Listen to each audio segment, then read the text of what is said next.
Saludos cordiales. Sean todos bienvenidos a nuestra ponencia del día de hoy, la cual corresponde a la Cátedra de Psicología Familiar. El material ha sido realizado por Cabrera Kimberly, Cardoce Héctor, Montilla Víctor, Pérez Olis y quien les habla, Gladys Galvis.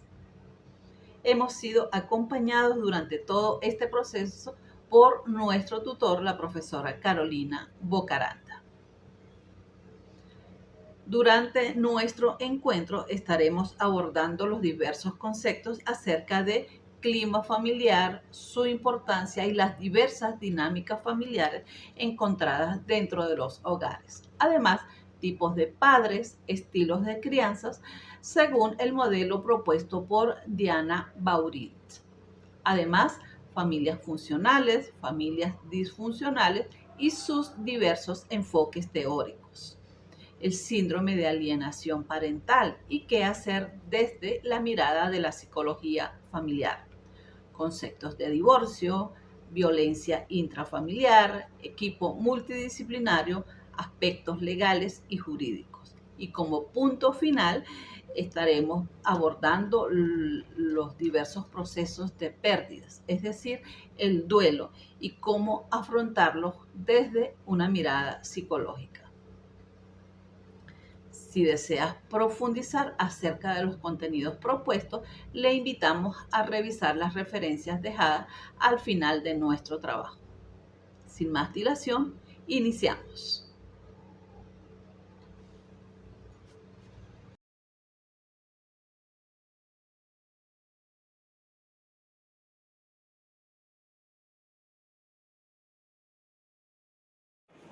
Saludos, mi nombre es Olis Pérez y el día de hoy les voy a hablar sobre el clima familiar y su importancia.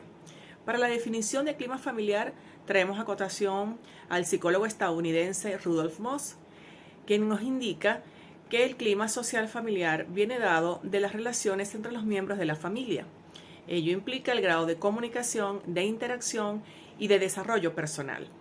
Todo ello se logra a través de la convivencia diaria, donde también podemos visualizar cuáles son los miembros de la familia que tienen mayor control con otros. De esta definición podemos también reflexionar sobre la importancia del clima social familiar o del clima familiar. Cuán importante es esas raíces de donde nosotros venimos que van a definir todo lo que son nuestros comportamientos, muchas de nuestras conductas, algunos rasgos de personalidad. Entonces vemos que en la infancia se arma todo ese cúmulo de elementos que nos van a servir para la adultez. Entonces tenemos que la familia es el núcleo principal. De allí vamos a determinar todo lo que es nuestro futuro y nuestras relaciones, sobre todo nuestras relaciones sociales, laborales y de pareja. Elementos de un clima familiar. Para que un clima familiar sea positivo, motivador y de impulso para el individuo, podemos nombrar 4 elementos principales. Como primero tenemos los roles. Los roles son los papeles que cumple cada miembro de la familia. Acá destaca el rol de los padres. Los padres son los encargados de proporcionarle a los miembros de la familia todo lo que son las necesidades básicas, las necesidades de autorrealización. Como segundo elemento tenemos la afectividad. Cuán importante es sentirse amado y valorado. Eso es sumamente primordial para nuestra autoestima. Eso va a impulsar nuestras metas personales y va a mejorar la comunicación tanto dentro de la familia como en nuestro contexto.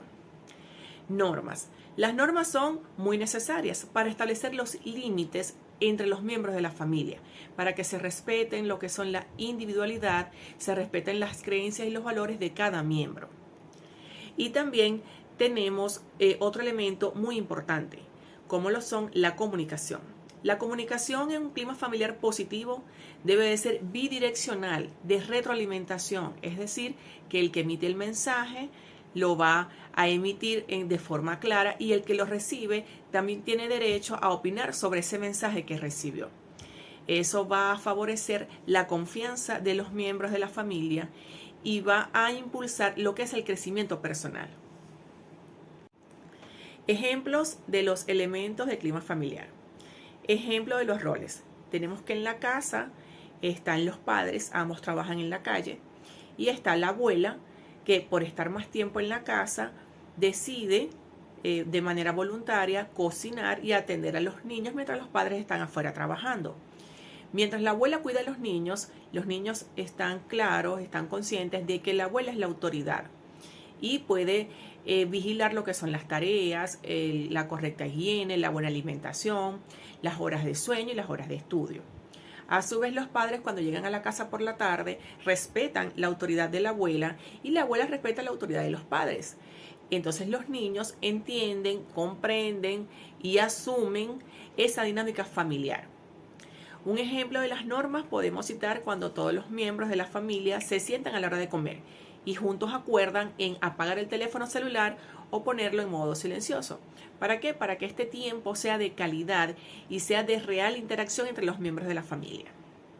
La comunicación. Un ejemplo de la comunicación puede ser que los niños quieran ver televisión más de 1 hora al día, pero los padres acuerdan que no es sano ver tanto tiempo en pantalla. Entonces les dicen, bueno, diariamente van a gozar de 1 hora de pantalla, 1 hora de televisión. Y los niños dicen, bueno, nosotros queremos que esa hora sea de 6 de la tarde a 7 de la noche, porque esa es la hora de nuestro programa favorito. O lo queremos de 7 a 8, donde también va a ser un programa que nos interesa. Entonces, entre todos acuerdan, porque la comunicación es fluida, que 1 hora, bien sea de 6 a 7 o de 7 a 8, es la establecida para que los niños gocen del beneficio de mirar el televisor. Y tenemos el último ejemplo de elemento, que es la afectividad. Un ejemplo de ello puede ser la hermana, uno de los niños, llega triste a la casa, llega acongojada porque perdió un torneo de ajedrez. Ella le puso muchísimas ganas, invirtió muchísimo tiempo para ese torneo, se preparó, pero al momento de competir perdió y quedó en segundo lugar. Los miembros de la familia la acogen, la abrazan, le dan mucho amor y comprensión. Entonces así la hermana se siente querida y siente que sus sentimientos fueron validados. ¿Qué condiciones deben estar dadas para que una dinámica familiar sea sana y beneficiosa? Vamos a mencionar 5 factores. El primero, hablaremos sobre el respeto a los límites, el respeto a los roles de cada miembro de la familia. Es muy importante que exista respeto entre un miembro y el otro miembro, entre padres, hijos, abuelos, tíos, respetando creencias, valores y costumbres de cada quien. Segundo, es la escucha activa. No es lo mismo escuchar a una persona, al miembro de una familia, y no estar realmente empatizado con lo que le está pasando a esa persona. Entonces, una escucha activa trata sobre escuchar y entender y comprender sin prejuicio lo que esa persona nos está manifestando. Luego tenemos el no ser reactivos. En la familia algunas veces van a suceder situaciones no tan agradables y eso quiere decir que entonces cuando esto pase, las personas no deben de reaccionar desde la rabia, desde el impulso, sino más bien desde la calma, la cordura y la madurez. ¿Para qué? Para entonces buscarle mayor soluciones a esa problemática o a esa situación. Tenemos como cuarto elemento la honestidad. La honestidad definitivamente va muy ligada a la confianza. Donde hay confianza, esos lazos van a estar súper estrechos. Y eso va a ser de gran beneficio para todos los miembros que conforman el núcleo familiar. Y como último elemento nombraremos el estar tiempo juntos. El estar tiempo juntos hace que la familia se una más, se conozcan más los miembros y también se conozcan todo lo que son las situaciones y el día a día que está pasando cada uno de ellos, para que así pueda haber una interrelación bastante armoniosa. El segundo tópico a compartirles son los tipos de paternidad, que según el Centro de Investigaciones Psiquiátricas, Psicológicas y Sexológicas de Venezuela, citadas por Griffith en el año 2015, nos recuerdan que está la paternidad biológica, la paternidad no biológica y la paternidad complementaria. Dentro de la paternidad biológica se da por la unión sexual entre el hombre y la mujer, donde ambos aportan el 50% de la carga genética para este individuo. Pudiera darse la posibilidad de que uno o ambos padres acepten o no la responsabilidad de la crianza y manutención de estos hijos. El segundo modelo corresponde a la paternidad no biológica, donde ya sea el hombre o la mujer acepta la guarda y custodia de estos hijos. No hay aporte genético por parte de estos individuos que asumen la paternidad. Aquí surge la figura de los padres adoptivos, padres sustitutos, la figura de la madrastra, la figura del padrastro. Ellos simplemente se comprometen ante la presencia del niño a su rol de padres y pues para dar apoyo, manutención, hasta que estas personas pues se hacen independientes. Finalmente, el tercer grupo de paternidad complementaria se da en donde uno de los padres biológicos comparten la crianza de los hijos con una segunda persona que ingresa al hogar y entre ambos asumen la responsabilidad de los hijos. A esta figura de la paternidad complementaria también se le conoce como la paternidad operativa según la literatura. Si bien es cierto que el ejercicio de la paternidad es un arduo trabajo, también es cierto que no es suficiente con ser unos padres proveedores. Se requiere la presencia de unos padres cuidadores que den afecto, que den cuidado y sobre todo que aporten su presencia hasta el momento en que estos hijos pues llegan al proceso de individuación. Ha sido todo por mi ponencia. Gracias por la atención y cedo la palabra a mis compañeros. Soy Gladys Galvis y quiero compartirles los diferentes estilos de crianza desde el modelo aportado por Diana Baumricht y citado por Vázquez en el año 2021. Ambas escritoras nos dicen que la crianza es el resultado de la transmisión de conductas, valores y creencias dejados de generación en generación con la única finalidad de cuidar y educar a los individuos. Dentro de estos estilos de crianza y según la autora encontramos la crianza autoritaria, la crianza permisiva y la crianza democrática. Dentro del modelo de crianza autoritaria no está caracterizado por un control parental estricto. Es decir, los padres ejercen su rol de la paternidad haciendo uso de amenazas y castigos. Aquí la comunicación es unidireccional y los hijos están obligados a obedecer las órdenes de los padres, lo que da como consecuencia cuando estos muchachos crecen, pues se hacen susceptibles a bajos niveles de autoestima, son propensos a psicopatologías de índole, pues, de angustia, ansiedad, depresión. Cuando crecen son reacios a la autoridad y son susceptibles a pocas habilidades sociales, según las autoras. Un modelo de crianza autoritaria, por ejemplo, son diálogos como te castigo porque te quiero, en esta casa se hace lo que yo digo, si no estás de acuerdo, pues puedes tomar una decisión y así un largo etcétera. El segundo modelo es la crianza permisiva. A diferencia del modelo autoritario, aquí la paternidad es ejercida de una manera muy laxa, es decir, con pocos o nulos límites, lo que hace que los padres pues cedan a las exigencias de los hijos.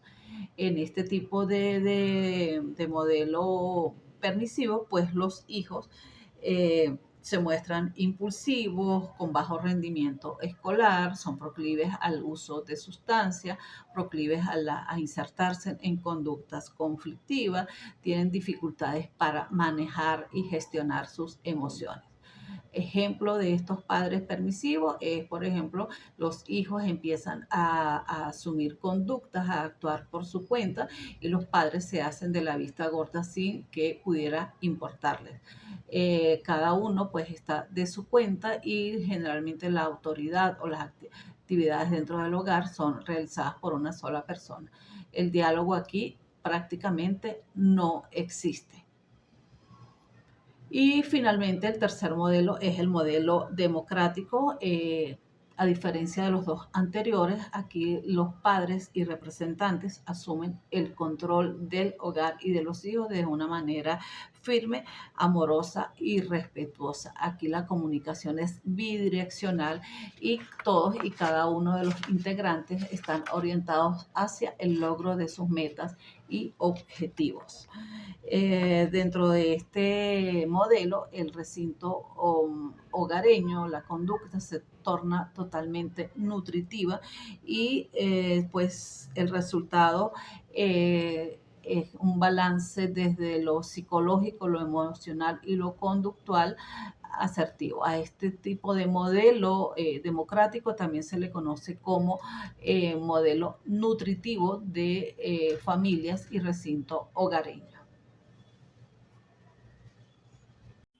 Continuando con la exposición, mi nombre es Víctor Montilla y me toca abordar sobre la funcionalidad y la disfuncionalidad en la familia. Vamos a comenzar con la funcionalidad en la familia, que esto se refiere cuando hay un clima familiar adecuado, donde existe una estructura bien definida y donde los roles están bien definidos y delimitados, el papá, la mamá, los hijos. ¿Y qué presenta esta familia? Sobre todo calidez. Hay un diálogo entre los distintos miembros y sobre todo una gran aceptación, trayendo como consecuencia en esto un balance entre afecto y autoridad.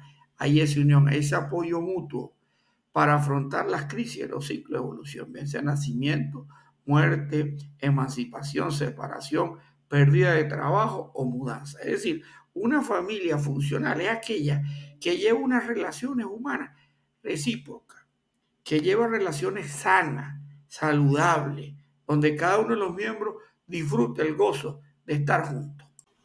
Por su parte, la disfuncionalidad en la familia podemos entender cuando existe un clima familiar inadecuado. Las estructuras no están bien definidas, hay un choque de roles y la autoridad se convierte en algo difuso, indefinido, es decir, relaciones entre padre, hijo, padre y madre, situaciones que hay una carencia de apoyo mutuo, hay un conflicto en las relaciones donde las conductas son inadecuadas, siempre hay una crítica persistente, hay enfrentamientos, choques, gritos, insultos, donde la armonía que trata de tener lo que es una familia no existe. Existe la pelea, es una situación hostil, existe una situación entre padre e hijo donde no hay ese calor humano, donde esa fibra, sino todo lo contrario. Es más bien a través de fuerza, violencia, agitación, agresión, lo cual la familia no maneja esa dinámica familiar de una forma, sobre todo, asertiva y que pueda haber un equilibrio entre todos los miembros cumpliendo cada uno su rol. Asimismo, continuando con los enfoques teóricos de la familia, podemos entender esta explicación desde cuatro perspectivas. Lo primero, entender la familia desde la perspectiva biológica. ¿Qué significa esto? Si la unión sexual de la pareja, hombre y mujer, que se unen para la procreación, creando, sobre todo, produciendo lazos de sangre. Así es lo que conocemos nosotros, padre, madre, la unión, donde nace un niño y de lo cual lleva los apellidos, lleva la sangre y lleva toda esa información genética. También tenemos de la perspectiva psicológica, que es la instancia de intermediación entre el individuo y la sociedad. Es lo que conocemos el desarrollo de la identidad como primer grupo de socialización. Y es la primera experiencia de valores y concepción del mundo, buscando un desarrollo sano de la personalidad, entendiéndola a través de sus situaciones diarias o su cotidianidad que presenta cada día el ser humano en un proceso de crecimiento y de equilibrio. También tenemos la dimensión jurídica, que es la unión de los sexos, de la unión de ambos sexos en el matrimonio, concubinato. Es lo que conocemos hoy con la ley en Venezuela, donde tiene una protección la pareja, sobre todo en el concubinato, y que busca la procreación de los parentescos. Es un vínculo jurídico que protege y rige a los miembros, creándole derechos, deberes y obligaciones. A su vez también tenemos la perspectiva evolutiva, que es la familia como sistema que atraviesa una serie de fases. Una crisis normativa, donde va creando un noviazgo, un matrimonio, la procreación, la adolescencia, y una crisis no normativa de enfermedades, separación, muerte, también situaciones como el nido vacío, que lo podemos entender nosotros, cuando una familia ya va creciendo y va subiendo los ciclos que está desarrollando. Por último, en la familia podemos entender nosotros lo que son las alianzas, esa unión cuando dos o más miembros del sistema familiar se unen para alcanzar un objetivo común, que es lo que siempre buscamos. Pero a su vez también existe la coalianza cuando esa dinámica funcional, esa dinámica familiar disfuncional, en la que varios miembros del sistema se alían en contra de uno. Hay un conflicto y uno choque entre uno y el otro, cayéndose con diferentes situaciones negativas o adversas entre la dinámica familiar. También existe lo que es la triangulación, que eso ocurre cuando un miembro de la familia se encuentra en conflicto y uno de ellos busca el apoyo directo de otra persona de la familia para ponerse en contra de este. También eso también trae como consecuencia negativa separaciones. Y por último también es usar lo que conocemos el uso de los hijos como chivo expiatorio, que son los niños a los que todo se culpa, de que todos son el problema de los hogares disfuncionales, de que no hay. En síntesis, podemos entender que más esta alianza para ir en un apoyo, en una funcionalidad. También tenemos situaciones que son disfuncionales, donde cada día el conflicto, en vez de existir la armonía, la calma, la tranquilidad, sucede lo contrario, pues situaciones de conflicto entre padres, hijos, separaciones, y donde cada uno también ve que en vez de fluir esa paz, esa tranquilidad, ese gozo, sucede lo contrario, lo cual es un conflicto, una pelea y una crítica constante. Saludos, mi nombre es Héctor Cardoso y expondré para ustedes el síndrome de alienación parental que fue propuesto por Richard Carner en 1985 como un trastorno infantil o juvenil que se produce básicamente en las disputas que ocurren por la custodia entre miembros de una pareja que se disolvió y que tuvo hijos. Consiste en una campaña de descrédito, de difamación que hace ese niño o adolescente que no tiene justificación real y que es el producto de la manipulación por parte del progenitor alienante. Su cualidad como síndrome está muy cuestionada por cuanto no está descrito ni en el DSM-5 ni en el ICE-11, aunque nadie debate que exista alienación parental. Y el mismo Garner propone algunos indicadores de existencia del SAP, como sería, por supuesto, en primer lugar, la campaña de difamación, que es objeto de una racionalización absurda por parte del niño que la lleva a cabo. El hecho de que ese niño se comporte sin ambivalencia emocional, que es una de las características típicas de las relaciones entre padres e hijos, que son sanas y espontáneas. El hecho de que ese niño adolescente llegue a creer que eso es una ideación propia, a pesar de que está tomando escenarios prestados del progenitor alienante, con quien tiene un apoyo automático y extendiéndose este odio sin ningún tipo de justificación hacia toda la parentela del progenitor alienado.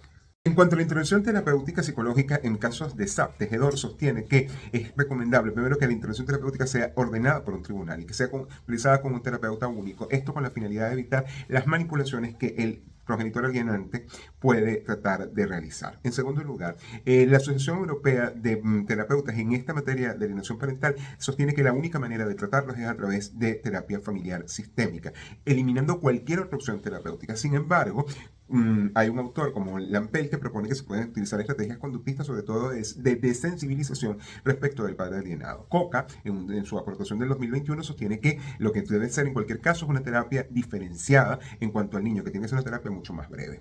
En cuanto a esta diferenciación de la terapia, Tejedor recomienda que las estrategias sean distintas según que se trate al progenitor alienante, a quien hay que hacerle comprender la importancia del rol del progenitor alienado, a quien hay que mejorarle sus estrategias de comunicación, y en cuanto al niño o niña víctima, hacerle una especie como de borrado o desprogramación de ese lavado de cerebro del cual ha sido víctima.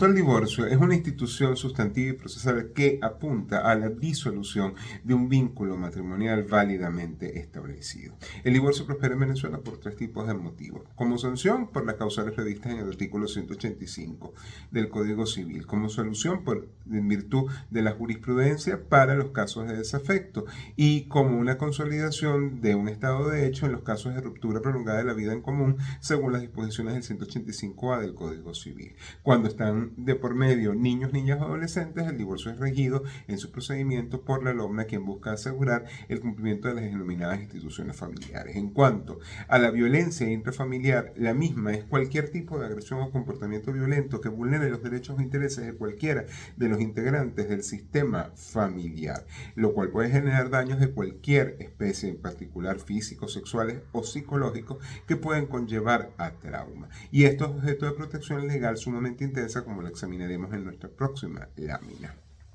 En cuanto al equipo multidisciplinario, como su nombre lo indica, está integrado por psicólogos, psiquiatras, trabajadores sociales, abogados e intérpretes de ser necesario. Es un ente consultivo, probatorio, que emite opiniones y que tiene funciones de mediación y que está diseñado por la Ley Orgánica para la Protección de las Niñas, Niñas y Adolescentes y que asesora al tribunal y que trabaja de la mano con el tribunal. En cuanto a los entes de protección, existe una miríada de ellos. Van desde el Ministerio del Poder Popular para las comunas y los movimientos sociales, pasando por el Consejo Nacional de Derechos de Niños, Niñas y Adolescentes, el INAMUJER, el Instituto Nacional de la Juventud, todo el sistema judicial, los consejos de derecho y los consejos de protección, las defensorías de niños, niñas y adolescentes, la defensa pública y el Ministerio Público, los consejos comunales y las propias misiones, para finalmente trabajar con un marco constitucional y legal que también es sumamente importante y cuantioso, que va con la Constitución, la Convención de los Derechos del Niño, la Convención Interamericana sobre Derechos Humanos, la Ley de Protección a las Familias, la Maternidad y la Paternidad, la Ley Orgánica para la Protección de Niños, Niñas y Adolescentes, la Ley Orgánica sobre el Derecho de las Mujeres a una Vida Libre de Violencia, entre otras. Por razones de tiempo, solo podemos hacer un brevísimo paneo de lo que es el sistema de protección en Venezuela para la institución familiar. Comienza con la Constitución, el artículo 75, que considera a la familia como una unidad natural o asociación natural digna de protección. La Ley de Protección a las Familias, a la Maternidad y la Paternidad se centra en lo institucional, en proteger a esas instituciones, centrándose básicamente en el derecho a la identidad, al nombre propio, a la afiliación y a la protección laboral de los padres y madres una vez que adquieren tal característica. La Convención de los Derechos del Niño es una obra portentosa de las Naciones Unidas que parte de la definición de quién debe considerarse niño y cuáles son sus derechos intrínsecos y sus libertades. La Convención Interamericana o Americana sobre los Derechos Humanos también hace lo mismo en sus artículos 17 y 19, pero centrándose más en el matrimonio y en el problema de la inconveniencia de distinguir entre filiaciones matrimoniales y extramatrimoniales. La Ley Orgánica de Protección de Niños, Niñas o Adolescentes es un corpus enorme que crea protecciones de naturaleza civil, penal, administrativa, de distintos derechos y a través de un sistema completamente complejo que involucra entes administrativos, entes judiciales, Ministerio Público y Defensoría, que son órganos constitucionales. Finalizo señalando que la Ley de Violencia contra la Mujer crea por criminalización una serie de delitos que protegen a la mujer de lo que era un modelo tradicional falocéntrico en el cual el hombre ejercía el control de la familia, inclusive a través de la violencia en aquello que en honor se llamaba la sevicia. Hola, muy buenas tardes. Mi nombre es Kimberly Cabrera y hoy les vengo a hablar acerca del duelo. Cuando hablamos del duelo, esto significa ese proceso disruptivo de alto impacto y de estrés que atraviesa la familia en algún momento determinado de su ciclo vital. Es importante mencionar que cuando se habla del duelo implica la pérdida y todos los niveles de estrés que atraviesa el organismo y todos esos esfuerzos que hace el organismo a nivel cognitivo, sociocognitivo, para afrontar la pérdida. Diversos autores mencionan que el duelo es el proceso de adaptación que permite restablecer el equilibrio personal y familiar roto por la muerte de un ser querido. Es decir, el duelo es considerado una respuesta totalmente esperable en los procesos de pérdida y por supuesto implica de todos sus miembros la exigencia de poderlo superar y por supuesto manejar de la forma necesaria y conveniente para cada uno de los miembros. Otro aspecto importante cuando se habla del duelo es que este implica, bueno, la aparición de pensamientos, emociones y comportamientos que están asociados a este proceso de pérdida, es decir, implica un gran alcance psicológico que es necesario ser, bueno, acompañado y por supuesto sentido. Ok, ahora me parece importante hablar acerca de esas dimensiones vitales en las cuales el individuo, la familia, atraviesa durante una pérdida. En primer lugar tenemos la dimensión física, en segundo lugar la dimensión emocional, en tercer lugar la conductual, en el cuarto la social, en el quinto lugar la cognitiva y por último, en el sexto lugar, la espiritual. Cuando hablamos de la dimensión física, esta corresponde a toda esa sintomatología corporal que surge durante una pérdida. Por ejemplo, dolor muscular, palpitaciones, opresión en el pecho, alteraciones en el ciclo del sueño, un nudo en la garganta, entre otros. En el caso de la dimensión emocional, por supuesto estamos hablando de una pérdida y el organismo necesita, tiempo para procesar, asimilar la experiencia y sobre todo metabolizarla. Así que suele ocurrir que experimenta sentimientos de tristeza, enojo, miedo, soledad, ansiedad, alivio, desesperanza, entre otros. En este caso, voy a ampliar esta información en las etapas del duelo más adelante. En el caso de la dimensión cognitiva, es importante mencionar que existe dificultad para mantener la atención en las tareas que anteriormente se ejecutaban, atención y concentración. También es importante reconocer que puede existir falta de interés en la realización y ejecución de las tareas.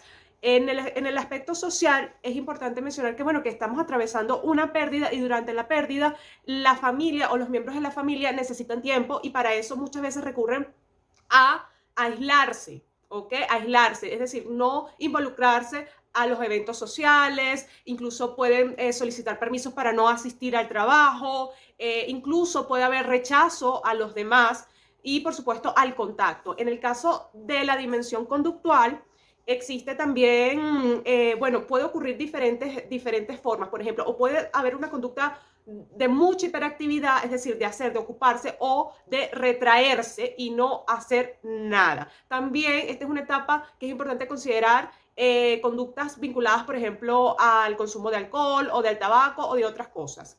En la dimensión espiritual, me parece importante acotar aquí que es una etapa, el sentimiento de pérdida, realmente es una etapa en que el organismo, la familia, se involucra con sus propias creencias, las confronta y por supuesto se replantea muchas cosas acerca de la existencia, la fragilidad, la vulnerabilidad y la temporalidad de cada uno de nosotros y los miembros de la familia. Hablar acerca de las etapas del duelo. Para hablar de las etapas del duelo me gustaría hablar acerca de un capítulo de una serie que se llama Malcolm, en la cual el papá pierde a su papá, es decir, el abuelo de la familia fallece.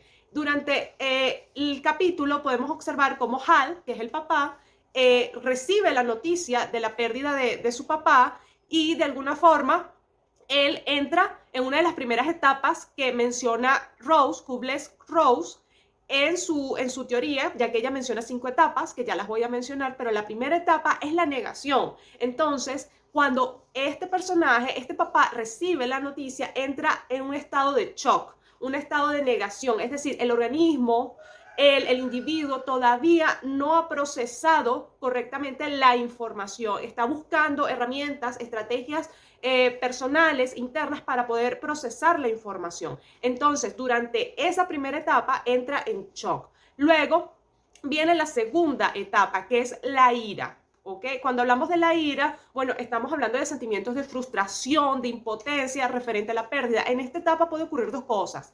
O la persona se culpa a sí misma por no hacer, por la pérdida, o culpa a los demás por la pérdida, ¿ok?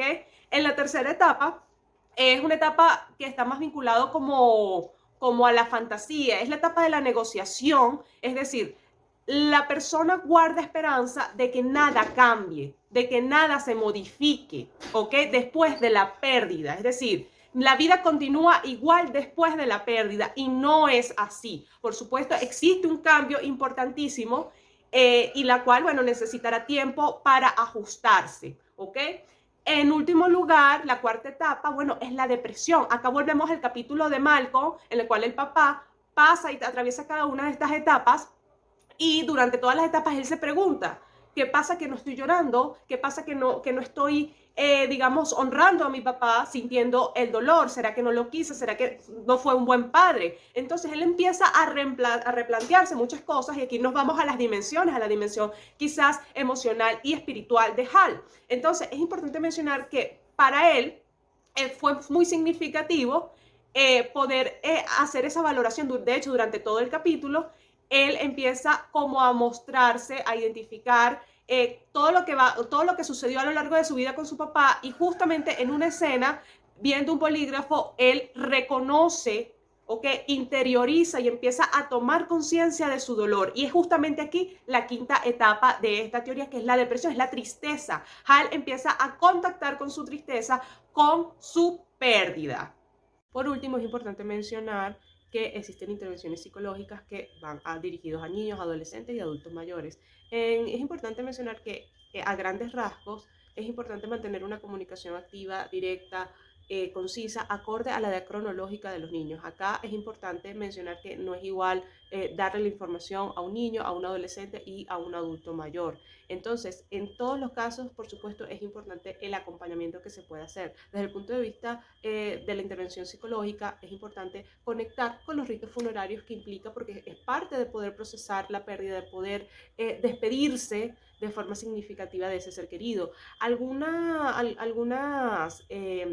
intervenciones o ejercicios que se puede recurrir en una intervención psicológica, teniendo como objetivo facilitar herramientas de contención para la expresión emocional ante el evento de la pérdida. Bueno, una intervención podría ser a través del dibujo, es decir, se le puede plantear a el niño, al adolescente o incluso el adulto mayor, si tienen las funciones cognitivas para eso, poder exteriorizar a través de un color o de un dibujo libre lo que sucede en su interior frente a la pérdida. Esta fue toda mi exposición. Muchísimas gracias.